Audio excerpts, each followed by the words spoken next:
Eh bien, bonsoir à toutes et à tous et bienvenue pour ce On va se faire foot 13e numéro. On va se faire foot un peu spécial puisqu'on approche de la fin de la saison et c'est déjà l'heure de tirer des bilans. Donc, avec moi ce soir pour cette première émission bilan quasiment, Giancarlo Bruni à Toulouse, Francisco.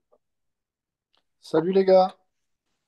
Daniel Montero qui malgré la victoire du Benfica, a sorti son maillot du FC Porto. Et ouais, solidaire, solidaire. Et donc moi-même, toujours fidèle au poste depuis ma salle à manger, mais personne ne le voit grâce à ce fond virtuel exceptionnel. Donc au menu ce soir de On va se faire foot, on va vous parler donc championnat portugais. On va vous parler finale de l'Europa League, juste derrière moi, entre le FC Séville et l'AS Roma. Et ensuite, on vous parlera du dénouement du championnat de France, puisque ce sera la 38e et dernière journée ce week-end. Et enfin, on passera à une large page pronostic. Donc sans plus tarder, on va commencer par le championnat portugais, donc qui a livré son verdict ce week-end. Benfica est pour la 38e fois champion du Portugal, avec juste derrière le FC Porto à 2 points, et Braga donc qui disputera le play-off pour essayer de rentrer en Ligue des Champions.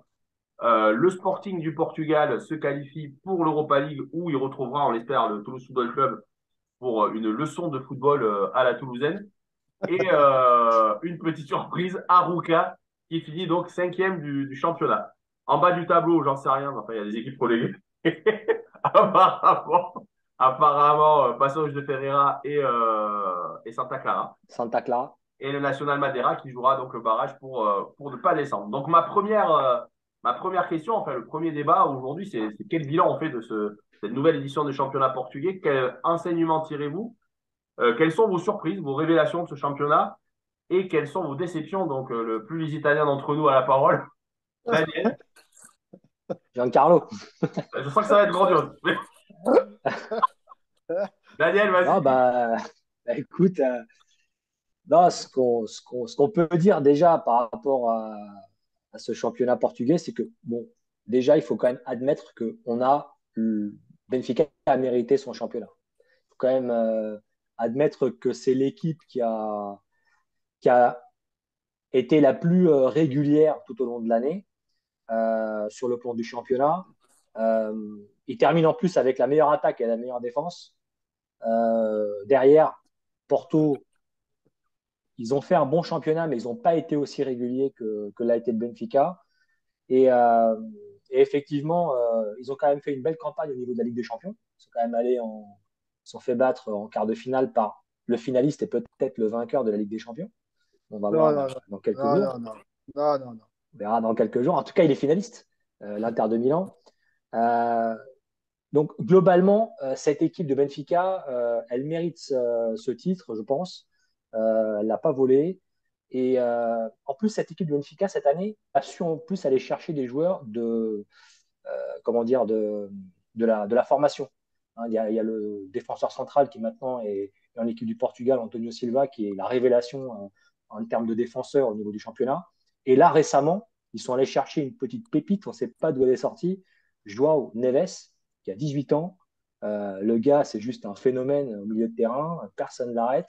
Il fait un peu penser à Joao Félix. Donc, globalement, pour moi, le Benfica, voilà, c'est même si c'est dur à l'admettre, en tout cas, ils ont été meilleurs globalement sur l'année et ils méritent leur titre. Après, la révélation pour moi, c'est Aroca. Tu l'as dit en préambule, finit cinquième du championnat. Attends, C'est une équipe. on fait une parenthèse. On fait une Non, mais parenthèse. Hein. Giancarlo, cette phrase est, est-ce que tu sais où se situe Arouca ah, géographique? j'allais dire, un rookie? Mais cette phrase Et, est mythique. Cette phrase est mythique. La révélation, c'est Alors, Arouca. Non, mais c'est mythique. ouais. Alors pour te situer, c'est au nord du Portugal. Ça va, c'est je pas loin de connais. Porto. C'est pas loin de Porto. Entre Porto et Aveiro, je Ouais, dirais presque. c'est dans la banlieue de Porto en fait. Et D'accord. ouais, c'est vraiment un petit club. Hein. Ah bon? Tu sais, on a beaucoup parlé de Casapia. Ouais. Casapia, cette année, c'était un plus gros investissement en termes de budget que Aroca. Et cette équipe a fini cinquième. Ils vont jouer, je crois, les éliminatoires de la Conférence League, hein, Mehdi, c'est ça, hein, Ouais, ouais, ils sont qualifiés en Conference League, ouais. où ils finissent deux à la conférence. Donc, ils finissent devant Guimaraes, qui est quand même une équipe qui est assez habituée à rester dans les places européennes aussi. Donc, pour moi, c'est la révélation cette année, ça serait cette équipe. Après, la déception, c'est Sporting. Sporting, je crois qu'ils passent vraiment à côté de leur championnat. Ils finissent quatrième aux portes de l'accès avec des champions. En plus, derrière, le Sporting de Braga. Donc, il y a toujours une rivalité des Sporting. On ne sait pas quel est le premier Sporting au Portugal. Bien évidemment, c'est Lisbonne. Mais il y a une rivalité entre eux. Donc là, cette année, ils seront doublés par Braga. Donc, ouais, déception pour moi, c'est Sporting. On ne sait pas trop ce qui s'est passé dans ce club-là en termes d'organisation. Ça a été un peu le bazar, je trouve, au niveau organisation, au niveau du club. Pas au niveau tactique, pas au niveau tactique parce que je pense que ils ont un bon entraîneur. Et je pense qu'heureusement qu'il était là pour justement apporter un équilibre à cette équipe. Euh, donc on verra l'année prochaine ce que ça produit. Mais Benfica mérite, Aroca révélation pour moi et Sporting la déception. Bah, je vais rebondir sur ce que tu dis. On va laisser finir Giancarlo, hein. On va garder le meilleur pour la fin sur ce thème. Merci, Mehdi. Vous n'allez pas être déçus. Donc, je partage ce que tu dis sur le Sporting. C'est vrai que le Sporting, c'est la déception, entre guillemets, de la saison. Ils ont très mal démarré le championnat. Parce que finalement, bon, tu disais que Benfica, c'était mérité, je suis d'accord avec toi, que leur titre de champion, ça vient récompenser leur constance. Quand tu regardes les chiffres, Benfica, ils ont 3 défaites, le Sporting, ils en ont 6. Ils passent pas tant que ça à travers le Sporting, ils ont 3 défaites de plus, en particulier contre les gros, contre Porto. Ce qui fait la différence, c'est le début de championnat et surtout la période de mercato, où en fait, pendant très longtemps, le Sporting ne savait pas qu'est-ce qu'ils allaient avoir comme effectif. Il y a beaucoup de joueurs qui sont partis en fin de mercato, notamment, je crois qu'ils ont fait, je me souviens ils ont fait un gros transfert à 40 ou 50 millions vers les Wolves, d'un de leurs milieux de terrain. Donc, ils ont dû se réadapter très vite. C'est un peu la même chose pour Porto, qui a raté son début de championnat après de nombreux départs. Et c'est des équipes qui sont revenues au fur et à mesure. Donc, c'est vrai que c'est une déception, le Sporting, parce que sur les 2 dernières années, ils nous avaient habitués à mieux. Ils avaient fait une année champion, une année l'an dernier troisième ou deuxième, je sais plus, derrière Porto. Et cette année, effectivement, ils sont passés à travers. Mais c'est une équipe qui vend beaucoup de joueurs, qui chaque année perd beaucoup de joueurs. L'été dernier, enfin, il y a une saison et demie, ils avaient déjà perdu Nuno Mendes, puis d'autres, et qui doit finalement ressortir des pépites à chaque fois de son centre de formation pour être compétitif. Donc, des fois, il y a on va dire, des espèces de trous générationnels. Ils vont encore perdre des gens cet été. On voit qu'Ugarte est demandé par le PSG et par Chelsea, donc ils vont se faire encore piller au milieu. Est-ce que Pedro Gonçalves va rester alors que c'est leur leader d'attaque? On ne sait pas. Trincao va partir puisqu'il était prêté. Ils vont encore devoir rebâtir une équipe et c'est très dur à chaque été de rebâtir une équipe. Donc effectivement, c'est une déception, mais qui était quelque part presque attendue. On savait qu'ils n'allaient pas être champions avec ces difficultés-là. Par contre, il se passe passer devant par Braga, c'était un peu plus effectivement surprenant. Effectivement, comme toi, le titre du Benfica, il est mérité. Mais ce que moi je retiens de ce championnat-là, c'est qu'il a été un peu plus passionnant et un peu plus serré que les 2 dernières éditions. Si vous vous souvenez, il y a 2 saisons, le Sporting avait perdu qu'un seul match. Ils avaient été invaincus jusqu'à l'avant-dernière journée de championnat. Il n'y avait pas eu de championnat. Et l'an dernier, Porto avait perdu, je crois, en début d'année, mais après, ils avaient fait une série de quasiment 30 matchs sans défaite et ils avaient plié le championnat très, très vite. Là, cette année, on a cru que c'était une autoroute pour le Benfica, que c'était le Benfica qui allait se retrouver dans la peau du Sporting et du Porto de la saison dernière. Et puis finalement, pas du tout. Ils ont eu un trou, là, au moment où plus ils avançaient en Ligue des Champions et plus ils se faisaient remonter par Porto, Braga et le Sporting. Et on a eu un championnat plus serré. C'est mérité sur l'ensemble de la saison parce que c'est eux qui ont le plus produit. Sur les 2 derniers mois, un peu comme le PSG en France, c'est pas sûr que ce soit mérité. Porto est revenu comme une balle derrière et finalement, ça se joue à un match nul. L'histoire, puisqu'il y a 2 points d'écart entre les 2 équipes et que s'il y avait eu égalité samedi, au goal average particulier, c'est Porto qui était champion. Donc oui, sur l'ensemble de leur saison, c'est mérité. Surtout, on va dire, avec effectivement, comme tu l'as dit, cette capacité à faire sortir des jeunes maintenant au Benfica. C'était pas quelque chose de traditionnel, mais sur les 10 dernières années, c'est quelque chose d'assez important. Ils n'avaient pas un si gros effectif que ça. Donc moi, je pense que l'an prochain, il va falloir qu'ils confirment en ayant une forte campagne de recrutement, en se faisant pas piller. Ça, c'est pas dit. Parce qu'on voit déjà que Gonzalo Ramos, par exemple, on a vu que Kylian Mbappé avait demandé à ce que Gonzalo Ramos se rejoigne au PSG. Je ne sais pas si ça sera le cas. Et il proposait notamment un échange avec de l'argent et Renato Sanchez. Donc on verra ce qu'il en sera. Mais on a vu qu'ils n'avaient pas trop de profondeur de banc, notamment sur cette fin de championnat, où ils ont eu du mal à enchaîner les compétitions, la Ligue des Champions, plus le championnat. Donc si c'est une équipe qui se renforce pas en perdant en plus des joueurs, ça risque d'être compliqué l'an prochain. Et alors, ma révélation, c'est plutôt une révélation confirmation, c'est un joueur de Braga, un joueur français qui joue à Braga, que peut-être vous ne connaissez pas, qui s'appelle Attention. Banza, qui finit le championnat avec 11 buts Banzai. après avoir marqué 14 buts à Famalicão l'an dernier. Donc voilà, c'est un jeune joueur de 23 ans qui vient de Lens. Voilà, il a fait toute sa carrière à Lens jusque-là. Il est arrivé il y a 2 ans au Portugal et puis c'était pas facile pour lui cette année à Braga puisqu'il n'était pas a priori titulaire. Il a marqué la plupart de ses buts en venant du banc. Ça permet de saluer la belle saison de Braga, donc on espère retrouver la Ligue des Champions l'an prochain avec un entraîneur bien connu des Français, puisque c'est Arthur Georges qui coach le Sporting Club de Braga. Donc c'est un jeune attaquant qui a pas mal de potentiel, qui avait du mal à percer en France. Il a fait une saison de L2 avec Lens il y a 2 ans, je crois, 2-3 ans, il avait marqué 7 buts. Et là, il s'affirme dans le championnat portugais. Il faudra voir si l'an prochain, il arrive à avoir un peu plus de temps de jeu avec la multiplication des matchs européens et de championnat pour Braga pour voir s'il confirme définitivement à haut niveau. Et donc là, maintenant, on laisse la parole au génie de l'analyse à Giancarlo Bruni. Moi, Impatient. les gars, je suis épaté par ce que vous pouvez dire et le temps que vous pouvez tenir sur ce championnat. Moi, je suis, je suis vraiment On parle du épaté. 5e championnat européen quand même. Hein. Ouais, mais en fait, il y a des bons joueurs hein, dans ce championnat, tout ça, je ne conteste pas, mais enfin, on s'emmerde quand même. Tous les ans, le championnat se joue entre les deux mêmes équipes.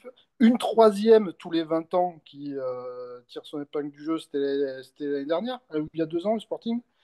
Euh, Après, ben, ça se joue toujours de la même manière finalement. Et moi, c'est ce qui me frustre un peu dans ce championnat. Bon, après, j'apprécie de regarder les matchs. Je suis même allé voir un match il n'y a pas longtemps, d'ailleurs. C'était assez agréable. Il y a du jeu, c'était plutôt sympa hein, entre le Sporting et le Benfica. Et après, derrière l'équipe qui, bah, finalement, est la révélation, vous m'avez parlé d'Arouca. Moi, j'étais allé voir le classement quand même avant. Hein. C'est quand même une équipe qui, par rapport aux trois gros, en a pris 4 contre le Benfica, 6 contre Braga, 5 contre Porto. Enfin, il y a un fossé entre ben, les équipes qui tirent ce championnat et les autres que je trouve abyssal finalement. Et ce championnat, il est coupé en deux pour moi. Et c'est ce que je trouve, moi, c'est ce que je trouve dommage et ce qui fait manquer d'intérêt parfois à ce championnat-là. Bon, en dehors de ce contexte-là, ouais, le titre du Benfica, il est mérité. Il n'aurait pas fallu que le championnat dure 2 ou 3 journées de plus, quand même. C'est la réflexion qu'on s'est fait la dernière fois en allant voir Sporting Benfica. Euh, bon, ils ont fait une mi-temps chacun, du coup, ils ont réussi à faire match nul, mais le Benfica, depuis 4-5 matchs, depuis leur élimination en Ligue des Champions, on sentait qu'ils étaient quand même un peu dans le dur. Je pense que c'est lié bon, à l'effectif qui est pas si profond qui est pas si profond que ça. Et mener une campagne européenne comme ils l'ont mené, bah, ça use les joueurs. Et je pense que voilà, il était temps que le championnat se termine pour le Benfica quand même, parce que Porto aurait pu leur revenir dessus s'il y avait eu 1 ou 2 journées de plus. Euh, et après, le joueur que j'ai vu évoluer de quelques fois, notamment en Ligue des Champions et puis ben là en championnat récemment, moi c'est le défenseur central du Benfica, là, Antonio Silva, qui je pense va être un très très très gros client. Ils vont encore se gagner 80 ou 100 millions avec un joueur comme ça. Euh, et ce que je retire, et c'est l'intelligence de ces clubs-là. Et c'est dommage que du coup ils évoluent dans le championnat portugais. C'est-à-dire que Benfica et Porto, je reviens à cette notion de fossé, en plus des moyens financiers qu'ils ont et de la capacité de formation de très très bons joueurs qu'ils ont, ils sont aussi en plus capables et Porto l'avait démontré pendant longtemps, d'aller chercher des joueurs à l'étranger pour faire des très grosses reventes derrière, et puis bah, du coup générer des revenus qui peut les faire durer sur la scène européenne aussi. Donc moi, je veux pas faire celui qui considère le championnat portugais comme un championnat mineur, c'est pas ça que je veux dire, mais je trouve que c'est dommage qu'il y ait cette césure entre ces deux locomotives et puis le reste du championnat, parce que ça coupe un peu d'intérêt de manière générale, quoi. Voilà. Mais là, Ouais, juste pour rebondir, Giancarlo, sur ce que tu disais, et pour aller dans ton sens, c'est vrai qu'il y a, il y a vraiment une césure dans ce championnat, je suis d'accord avec toi, et il y a un chiffre qui le montre en plus. C'est que quand tu regardes le championnat portugais, les quatre premiers finissent en positif au niveau du goal average, tous les autres sont en négatif. C'est-à-dire que le cinquième, ah ouais. Arouca, de Arouca jusqu'en bas, tout le monde est en négatif. Donc tu prends le parallèle en France, Rennes finit avec plus 29, etc. Donc c'est vrai ce que tu dis sur le fait que ce soit dommage qu'il y ait un écart aussi important, Ouais, parce mais que je pense qu'il y a un problème aussi. On a d'autres modèles de championnat en Europe où t'as une redistribution des droits télé qui est beaucoup plus équitable. Les droits télé, là, ils sont partagés entre les trois gros. Essentiellement, tu as 80 à 90% des revenus de droits télé qui sont partagés entre Benfica, Porto et Sporting. Et il reste rien pour les autres.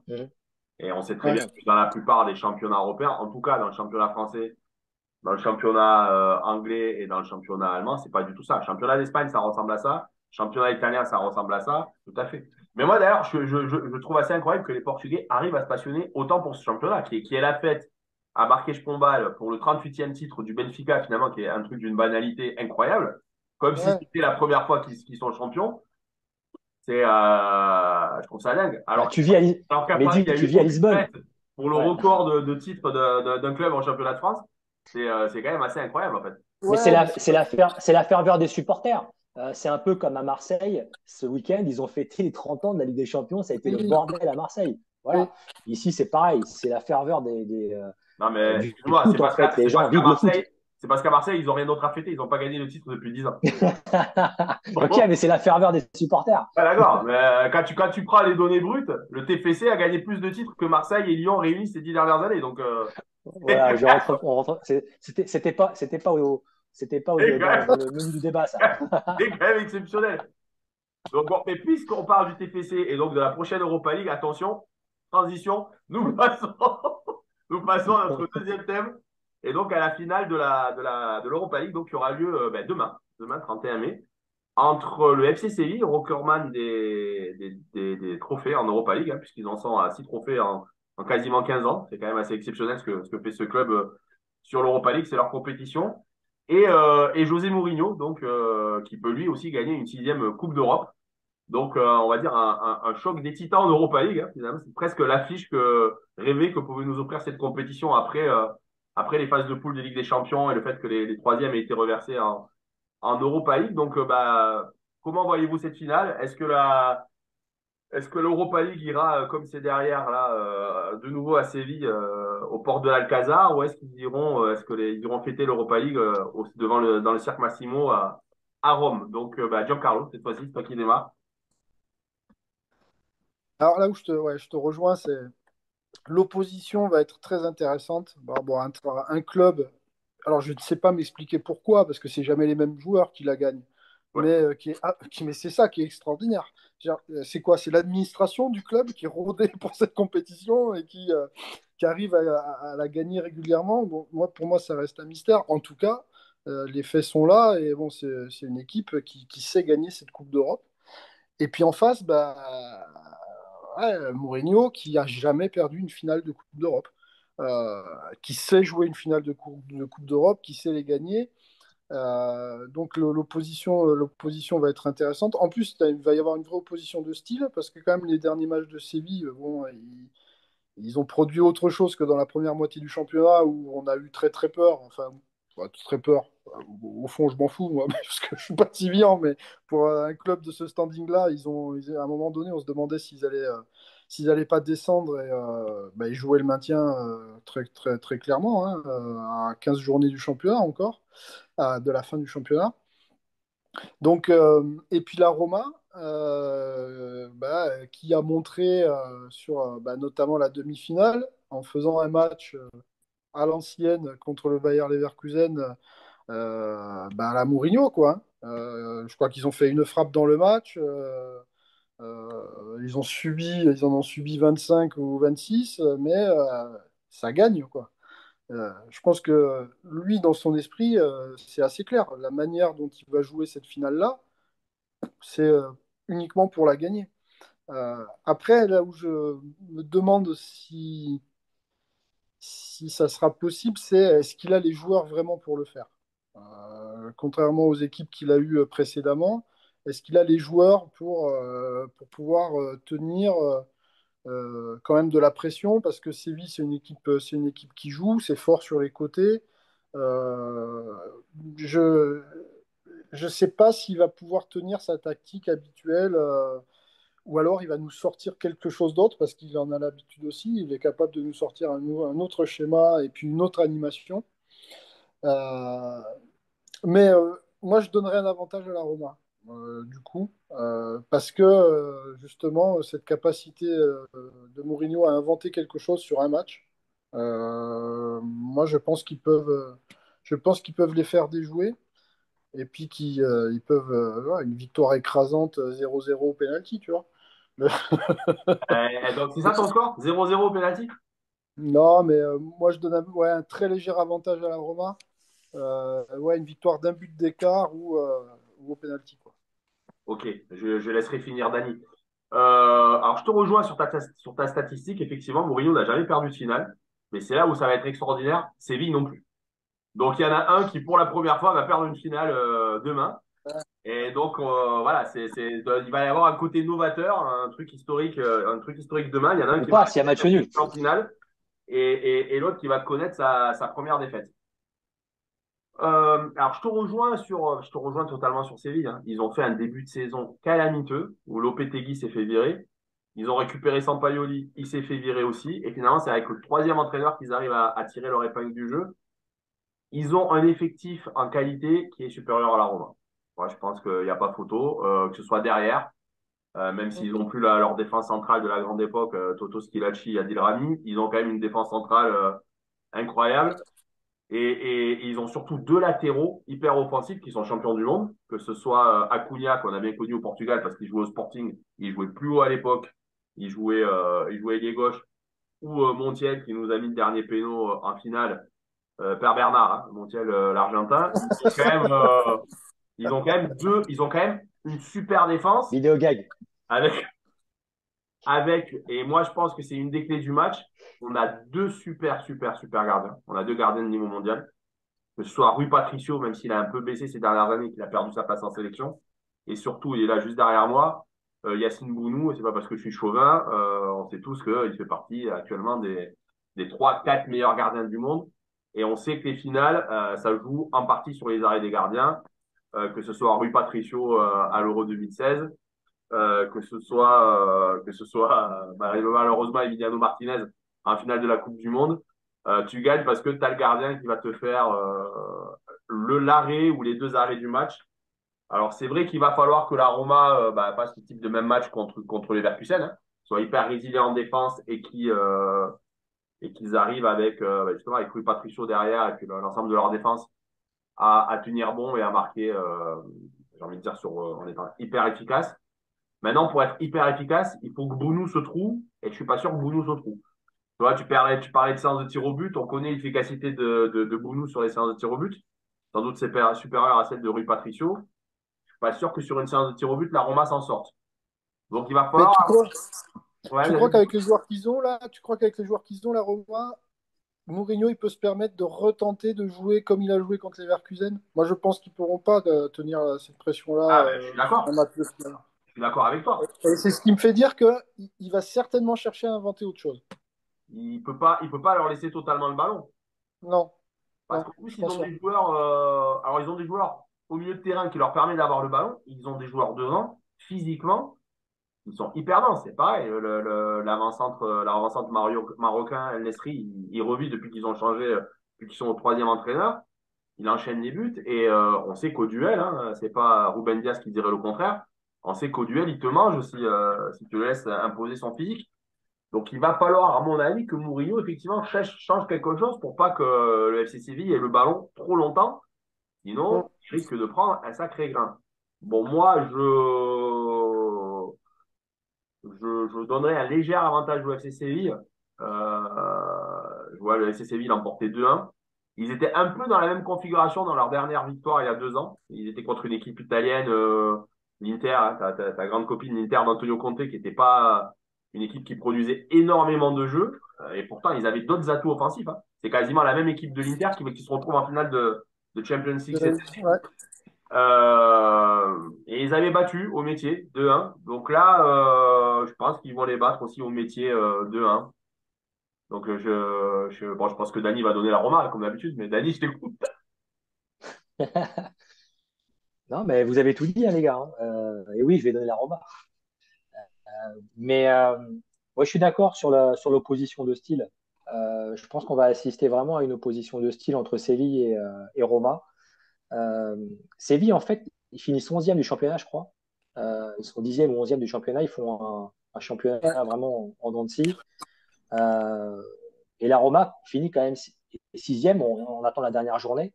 Mais c'est quand même une équipe qui s'est battue jusqu'à pas très longtemps pour les places en Ligue des Champions. Et je regardais un peu les stats. Cette année, Séville en championnat, ils prennent beaucoup de buts. Alors c'est vrai que la compétition européenne, c'est différent. Séville est en finale. Euh, et je suis d'accord avec toi sur l'effectif. Sur le papier, Séville a un effectif de fou. Je regardais, on en parlait il y a quelques émissions en arrière et je suis allé regarder pour ce match-là. Effectivement, ils ont des joueurs de fou. Oliver Torres, Acuna, enfin bref, il y a de la qualité sur le papier. Et je trouve Rakitic. quand même que, ouais, euh, je trouve quand même que d'un point de vue maturité tactique de jeu, la Roma, à l'instant, est devant Séville. Euh, et José Mourinho, justement, en fin tacticien, je pense qu'il va mettre en place un schéma euh, pour éteindre cette équipe de Séville. Et Faut quand même rappeler que Séville. quelle est pour vous l'équipe qui a le plus à perdre demain? Parce que finalement, quelque part, il va y avoir une pression sur les deux équipes parce que c'est leur seule chance maintenant d'accéder à la Ligue des Champions. C'est mort pour la Roma via le championnat. C'est mort pour Non, mais ces c'est pire que ça. championnats depuis très C'est pire que longtemps. ça. Mais dis, c'est pire que ça parce que l'enjeu pour Séville, il est encore plus important parce que Moi, je Séville trouve. étant 10e du championnat, ils n'ont aucun accès aux compétitions européennes. Donc la seule Ah ouais, ouais. issue, c'est gagner la finale. Alors que la Roma, Ouais. même s'ils perdent, ils sont en Europa League. C'est le seul moyen de sauver. Non, ouais, je suis d'accord. C'est Séville qui a le plus à perdre parce que C'est Séville, clairement. c'est le seul moyen de sauver leur saison. Eh La ben, je suis pas Roma, sûr, bon, moi. Je suis pas sûr, moi. ils font une saison honorable, la Roma, avec l'effectif qu'ils ont, avec Ouais. l'effectif qu'il a. Il va faire une cinquième ou sixième place. Enfin, moi, je trouve que c'est bien. Cinquième, sixième place, finale de l'Europa League. Ouais, tu pourras pas Et dire qu'il attends, a fait une saison pourrie. Alors que Ah si non, non, Séville je dis pas perd la ça. finale, Je dis pas ça. C'est vraiment ouais, dans l'idée. Tu vois, la Roma, ils ont été à la bagarre toute l'année pour la Ligue des Champions. Et s'ils perdent demain, ils l'auront pas. Et donc, est-ce que ça ne ouais, sera pas plus difficile à vivre pour eux que pour Séville, qui de toute façon, ils n'ont pas été à la bagarre du tout. Voilà, ils étaient programmés pour finir troisième ou quatrième du championnat d'Espagne. Ils finissent très loin parce qu'ils se sont manqués. Est-ce que pour eux, finalement, c'est un tel rattrapage, ils n'espéraient pas être là vu leur début de saison. Eux, ils ont tout à gagner. Est-ce que l'équipe qui n'a pas tout à perdre, c'est pas la Roma? On peut le voir dans les deux sens, mais moi je suis d'accord avec Giancarlo, ils n'avaient pas l'effectif cette année pour être dans les quatre premiers. Et c'était une surprise d'ailleurs qu'ils soient au combat aussi longtemps pour y accéder. Et attention, la Juve a été recalée derrière avec la pénalité de points, parce que sinon, la question ne se poserait même pas. Ça serait un candidat de plus devant la Roma. et alors, Danis, quel est ton score? Moi, je pense, je donnerais un. J'hésite à. Je dirais 2. Ah, mais tu as déjà dit 2-1, toi. Non, moi, j'ai dit 2-1 pour Séville. Ah, pour Séville, non, moi je dis 1-0 pour la Roma. On rappelle quand même que les clubs italiens peuvent encore faire le Grand Chelem. Enfin, ils peuvent encore. Ils sont en position de faire le Grand Chelem et que c'est la première levée demain. Et Effectivement, attention, on l'emporte. Et attention, Mehdi, apparemment, Dybala serait présent sur la feuille de match. Ouais. Ouais, bon, ça fait plus frémir personne, hein, ça. Ouais. Mais T'as vu ma réaction? ouais, mais non, mais ok. Alors, si tu Ouais, veux, moi, je suis mais, défenseur de Séville, on me dit 10 balais sur la feuille de match, ça m'en fait bouger mais une sans mets-toi, pisser dans le temps. ouais, mais mets-toi à la place du joueur, parce que Dybala, ça fait un moment qu'il joue pas. S'il a l'occasion de jouer la finale de la Ligue Europa, je peux te dire qu'il va pas passer à côté. C'est quand même un Donc, grand joueur. alors là, je trouve Il a que de la qualité.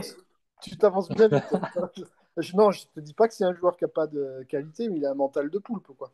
En tout cas, Donc, moi, pour en revenir à Dybala, je sais qu'il a une clause libératoire à 12 millions d'euros seulement en cas ah, de départ hors de l'Italie. Moi, je suis Damien Comoli, je le prends tous les jours. Voilà, pour le TPC, pour le TPC à 12 millions. On va on jouer est la Ah, d'accord. Croatie, yes. c'est extraordinaire. On est d'accord. Et bien donc, Toulouse oblige, donc on va effectivement enchaîner sur la Ligue 1. La Ligue 1 qui a rendu une grande partie de son verdict et de ses strapontins ce week-end. Donc le PSG, une nouvelle fois champion de France, son 11e titre. C'est désormais le club le plus titré en France, que ce soit en championnat ou en Coupe de France. Lens accède directement à la Ligue des Champions et Marseille jouera donc le tour préliminaire, puisque même en cas de victoire de la Roma n'étant pas qualifiée par le championnat pour la Ligue des Champions, Marseille devra passer par deux tours préliminaires, je crois, pour espérer accéder à la Ligue des Champions. Trois clubs descendent d'ores et déjà. Hein. Angers, depuis à peu près depuis mi-novembre, on sait qu'ils sont en Ligue 2. Trois, et aidez-moi, j'ai oublié le dernier pour l'instant qui descend. Ajaccio. Ajaccio. Ajaccio. J'ai oublié qu'Ajaccio était en L1. Donc il reste une place à prendre dans la charrette. Ça va Et faire plaisir à nos amis dans corses. ouais, mais pour l'instant, j'ai pas d'amis corps, donc je vous explique. Il reste une place à prendre dans la charrette pour descendre, qui se jouera entre Nantes et Auxerre. Hein. C'est quasi le duel qu'on avait prévu depuis à peu près 2 mois et demi. Et une place à prendre pour l'Europe où les cartes ont été rebattues. Hein. Vraiment, Monaco, dans les premières émissions, on avait fait un débat pour savoir si Monaco allait terminer deuxième ou troisième. Et donc, on ne sait même pas s'ils vont pas terminer septième, parce qu'ils nous font une fin de championnat vraiment digne d'un relégable.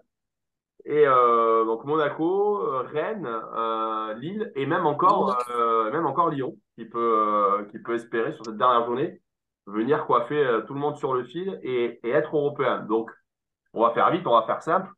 Qui voyez-vous européen et qui voyez-vous descendre? On commence par quoi? Par la descente? Ça va aller plus vite? Ouais, Alors je Giancarlo pour prends la descente. Nantes. Évidemment, Nantes. Nantes, Nantes, c'est une farce.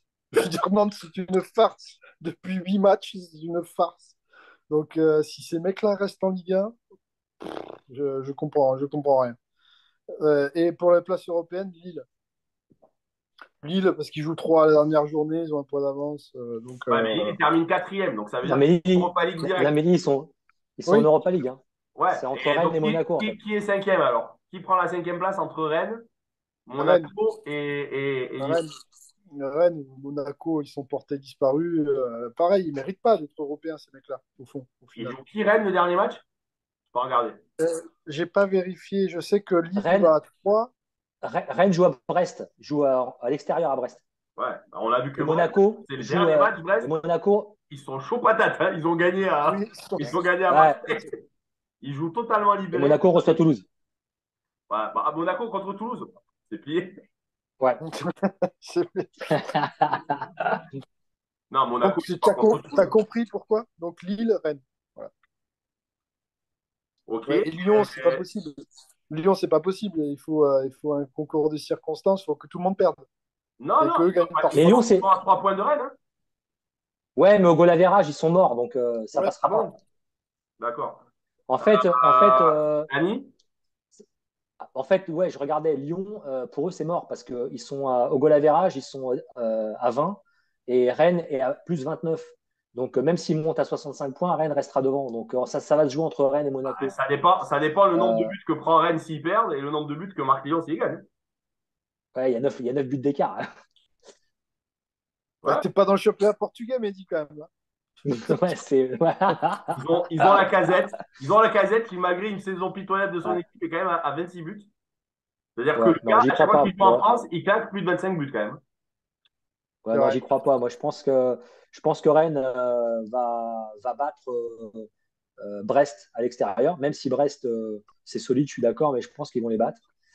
Et Monaco reçoit Toulouse, donc ouais, je sais pas, Monaco, vu que ce qu'ils vont en ce moment, ça ne m'étonnerait pas qu'ils fassent un vieux match nul avec Toulouse, Mais qui est la pourquoi un vieux révélation match du nul? championnat, les gars.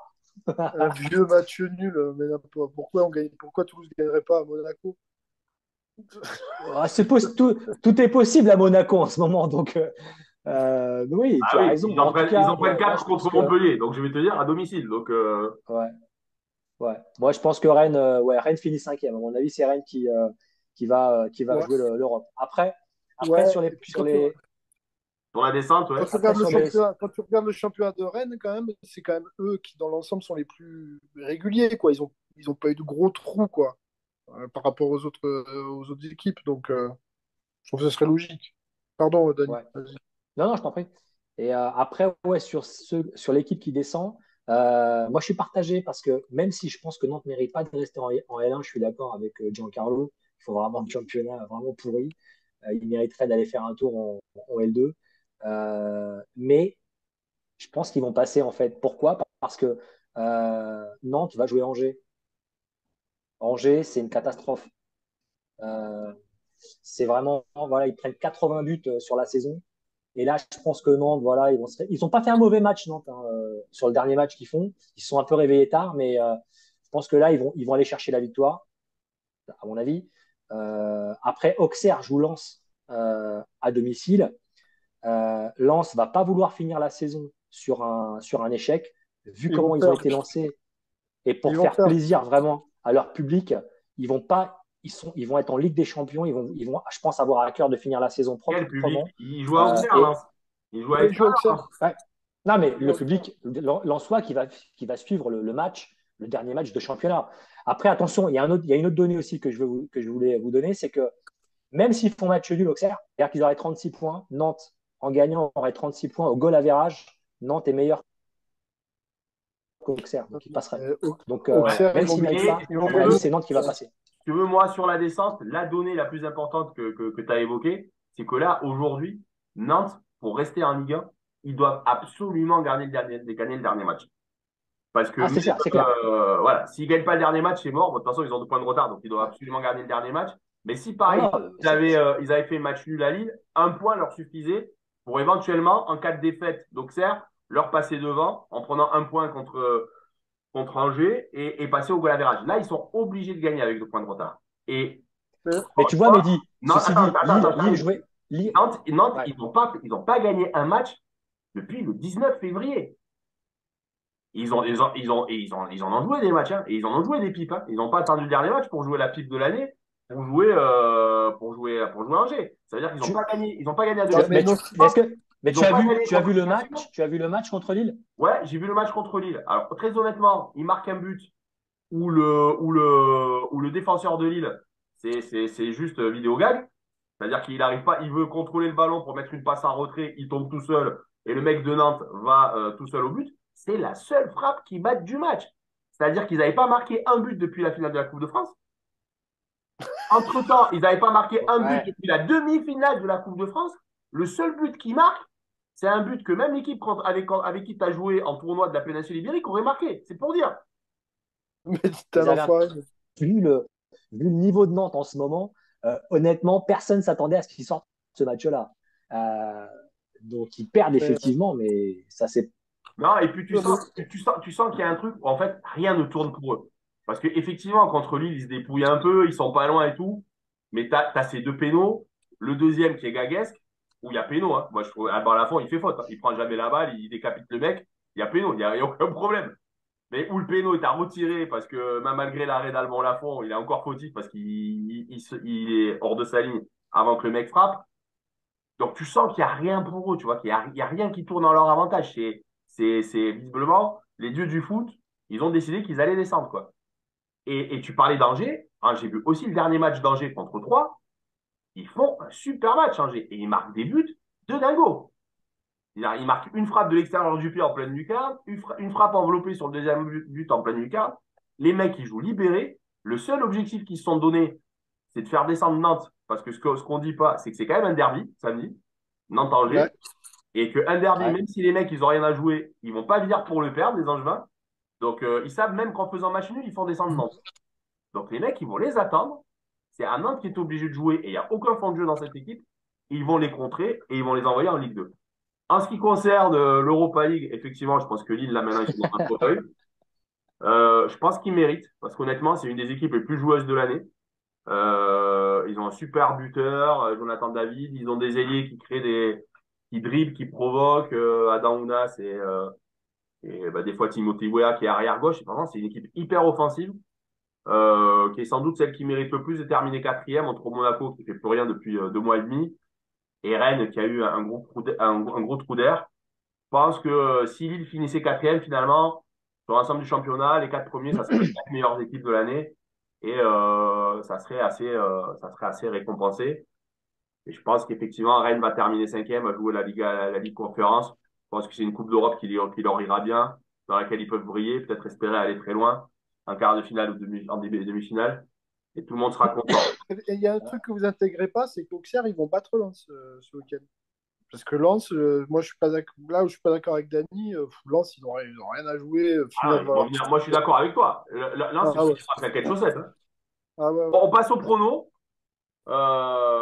Enchaînement tout trouvé, hein. On va parler de top 14 et donc de Toulouse. Hein. Pour savoir, donc du coup, avec les barrages du top 14, qui va rejoindre Toulouse et La Rochelle en demi-finale.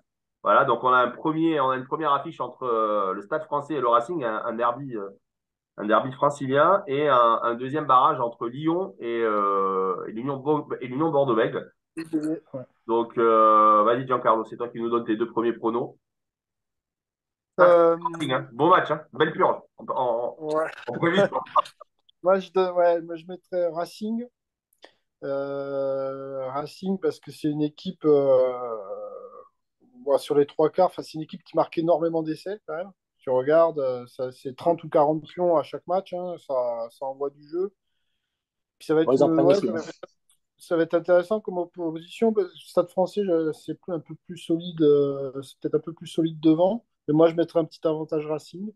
Et ça croise avec Toulouse, du coup, hein, Racing Stade français. Exactement. Ouais. Exactement. Ouais. Donc je pense qu'on aura un Toulouse Racing en demi. Et ensuite, tu mettras un avantage au Loup contre l'UBB. Parce qu'ils ils font quand même une saison très correcte dans l'ensemble. Ils finissent troisième. Ouais, c'est eux qui finissent troisième, hein, du coup. Ouais. Ouais. Ouais. L'UBB, ils ont quand même laissé des plumes dans la course pour essayer d'accrocher cette sixième place. Donc je pense en termes de fraîcheur, le Loup, ils auront des joueurs plus frais aussi. Et puis, ça viendrait quand même couronner 5-6 saisons où le Loup, ils font quand même des bons championnats. Et où là, je pense qu'atteindre une demi, ils sont jamais allés en demi, hein, je crois. Hein. Ils Mais Donc ils sont cherchent jamais là, allés en en phase barrage. finale. ouais. Donc là, atteindre la demi, je pense que voilà, ça viendrait couronner le travail qui est fait dans ce club-là depuis 5-6 ans. Et donc, on aurait un Loup La Rochelle. Par contre La Rochelle, je pense que ça va être light. Hein. Je sais pas. Je Voilà. suis pas sûr. Je suis pas aussi sûr que toi. Dani? Bon, Dani, tu vas nous dire le Racing. Hein. Euh, donc, effectivement, moi, sur le match Lyon-UBB, je suis Giancarlo. Je vois Lyon passer euh, tranquillement contre La Rochelle. Et ça peut être, je pense, l'équipe surprise de ce championnat. Ils vont se retrouver peut-être en finale. Je les vois passer en finale. Contre qui bah, ouais, je vois le Racing passer contre le Stade français. Même si c'est deux équipes qui, en termes de performance, finissent quasiment avec le même nombre de points. Ils ont eu un parcours un peu similaire. Euh, c'est deux équipes qui se ressemblent un peu. Euh, mais je pense un petit avantage au Racing sur l'expérience de certains joueurs qui peuvent faire la différence sur ce match-là. Euh, on espère un Russell en forme parce que des fois il a quelques mauvaises surprises. Mais si en tout cas l'équipe du Racing est concentrée et en forme, à mon avis, il devrait passer. Après, contre Toulouse, je ne sais pas. Ah bah nous, on sait. Voilà. Si tu veux, on peut te le dire. Écoutez, moi, je pense. Alors, Contre Lyon. sur Stade français Racing, vraiment, alors, sur le papier, c'est une affiche alléchante, mais sur ce qu'on a vu hier, vraiment, il ne me tarde pas de voir ce match. Parce qu'on a vraiment vu, excusez-moi le terme, 2 équipes de merde hier. pas hier, excusez-moi, avant-hier. Vraiment, le Stade français, ils ont été capables de perdre contre l'équipe C de La Rochelle. Vraiment, contre toute attente. Il y avait des mecs qui jouaient leur premier match en pro et tout. Et ils ont pris. Et les mecs ont été capables de perdre contre les 5 dernières minutes en prenant 2 essais gags. Donc je me dis, waouh, quoi. Et le Racing, alors avec une équipe mixte, ils se sont fait défoncer contre Clermont à la deuxième mi-temps. C'est-à-dire que Ouais. Giancarlo, tu mettais l'accent sur ça tout à l'heure. Effectivement, ils ont une très très grosse ligne de trois quarts, le Racing. Sans doute ce qui se fait de mieux avec le Stade Toulousain en Mm. termes de trois quarts. Mais alors devant, c'est très très léger, quoi. C'est-à-dire qu'on va avoir une vraie opposition de style parce que le Stade français, ils sont très Ouais, forts, ouais. effectivement. Si le Racing, ils arrivent à faire jeu égal devant et donc à garder le ballon, à avoir autant le ballon que le Stade français, je pense qu'ils vont passer assez facilement parce que le talent des lignes arrière fera la différence. Par contre, si le Racing doit défendre parce que le Stade français porte un peu plus le ballon, ça va être très, très, très compliqué. Tu parlais de Finn Russell, Danny, effectivement, quand ils ont le ballon, c'est un magicien. En défense, c'est des portes de saloon, Finn Russell. Ah non, mais Le oui. mec, le mec, je sais Moi, pas. quand je parlais.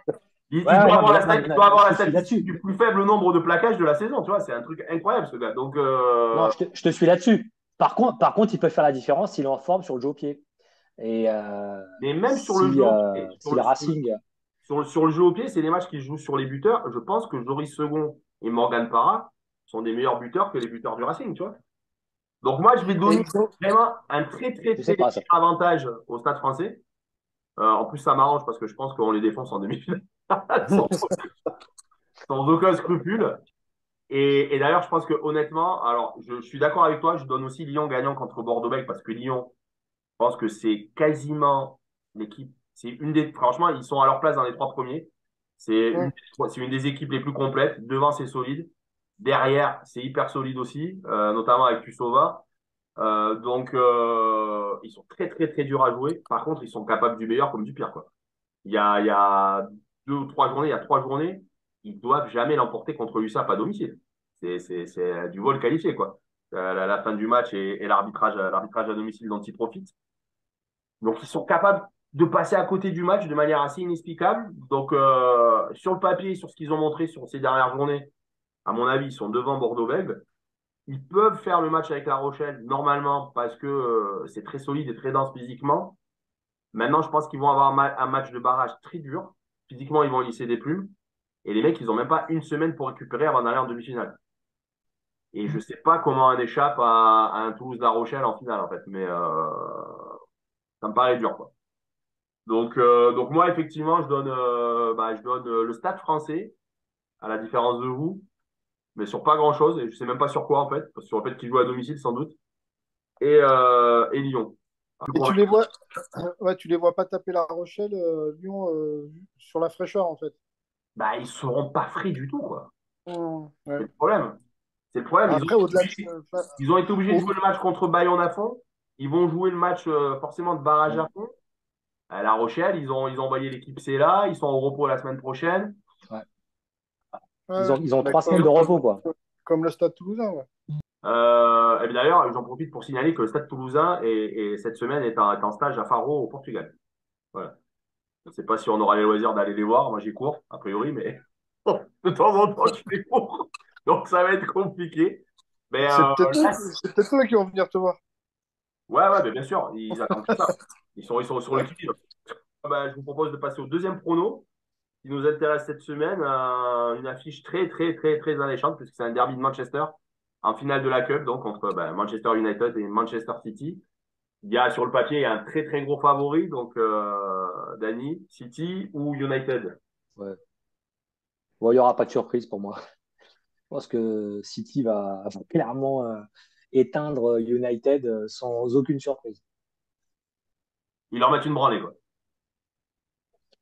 Peut-être pas une branlée, mais voilà, ils vont faire le boulot et ça va se solder par une victoire de City sans aucune surprise. Je vois vraiment pas United créer vraiment la surprise de battre City cette année. En plus, ils sont hyper motivés, les gars.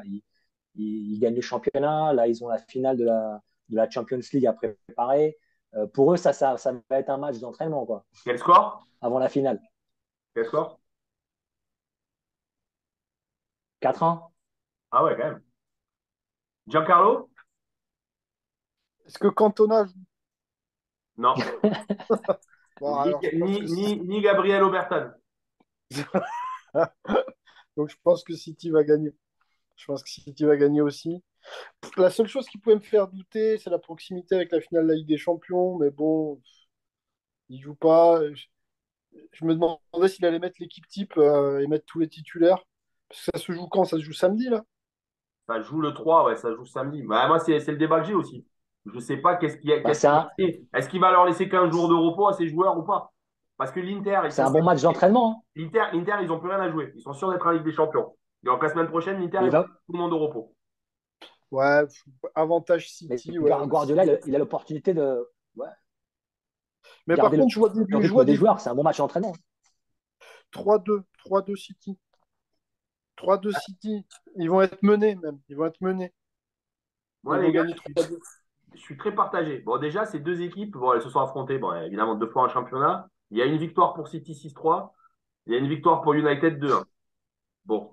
Donc, sur l'année en championnat, on n'est pas trop avancé. Bah, si, au goal average particulier, City, ils sont largement devant, mais ils sont une victoire chacun.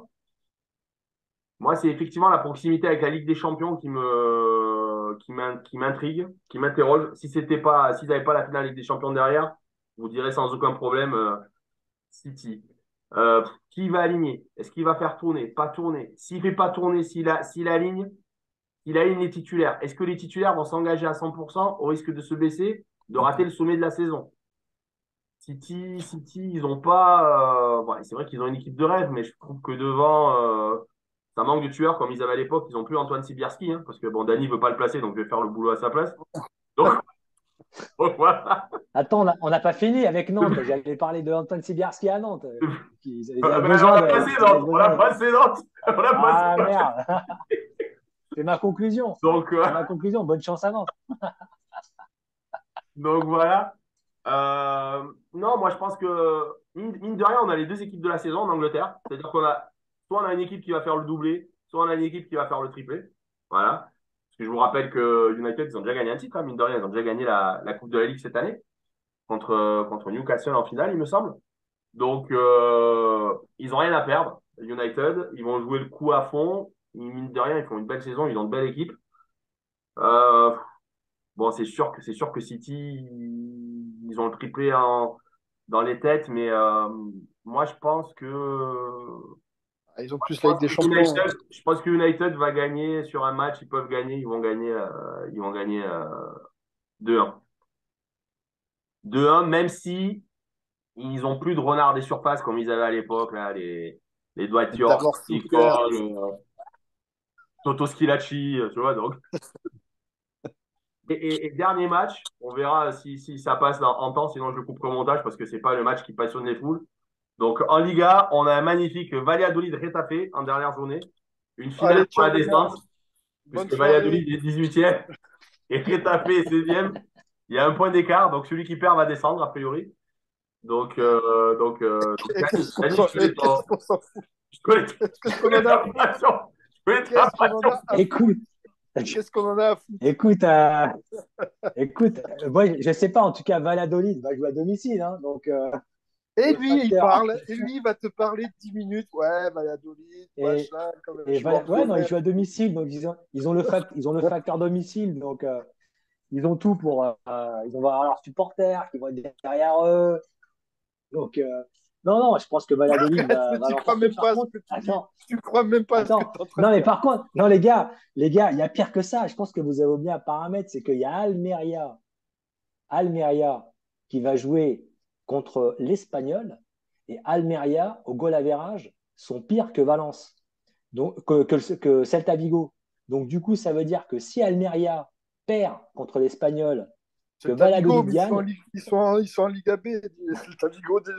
Non, non, ils sont 18e, c'est non, ta pas du Vigo. tout. Non, Ah ouais? ils sont 17e. Ils sont Ils sont 17e. 17e, oui, c'est le premier non Donc, du relégable, coup, c'est ta Vigo. ouais.